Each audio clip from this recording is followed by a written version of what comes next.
I don't want to talk about Reddit. I want to talk about Kim Kardashian and, of course, Paris Hilton. So Paris Hilton, for, of course, our audience at home, she was the hot topic in the early 2000s. Kim Kardashian was her friend. And Amy, you venture that Nvidia is this market's Paris Hilton.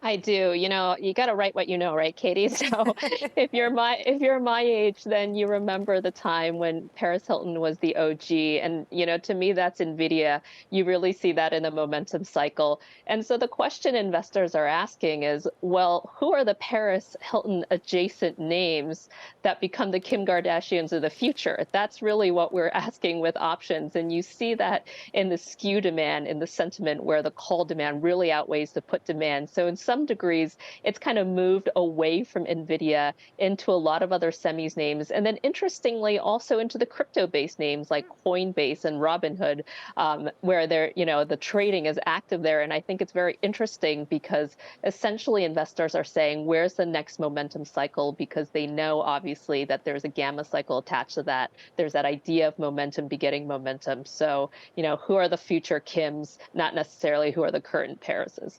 Well, which companies are in the Kim Kardashian basket? I mean, you mentioned semis in particular. I mean, are there any names that particularly stand out?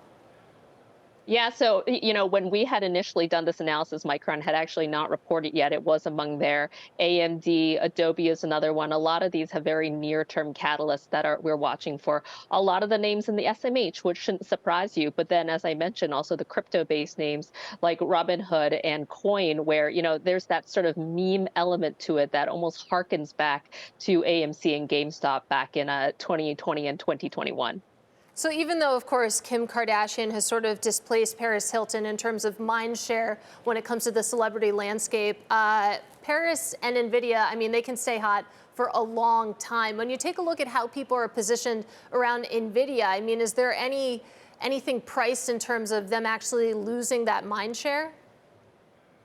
No, that's what's amazing is the call exuberance hasn't waned. It's just not nearly at the peak levels that we saw, call it back to last summer. But what's amazing is this left tail, the idea that anyone is considering any sort of hedging in any of these names does not exist. It's completely absent. And a lot of that is so fascinating to me because if you're an investor who's just simply participated in this much upside, you'd think there'd just be some idea that maybe I want to protect some of my gains. That is completely absent right now from anything related to AI. And the interesting thing is the options market says that continues. It does not wane from here.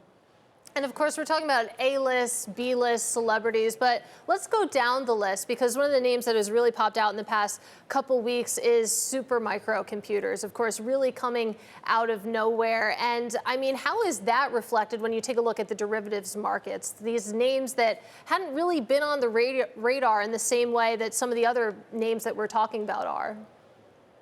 The Supermicro is especially fascinating to me because obviously, if you think NVIDIA has done well, look at Supermicro in terms of the AI performance, albeit this is off a very different market cap.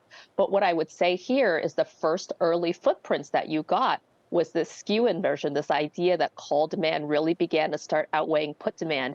And one thing you have to consider is Supermicro. I know it just joined the S&P, but initially it was in the Russell. So you actually had a lot of value managers who are like, shoot, I'm not long Supermicro. And the problem is it's starting to really impact my benchmark as a small cap investor, as more of a value proxy investor. That started to inflate the benchmark. So I thought that was super interesting in terms of how people have to start thinking of their own benchmarks and performing and whether or not they're levered to this AI theme going forward.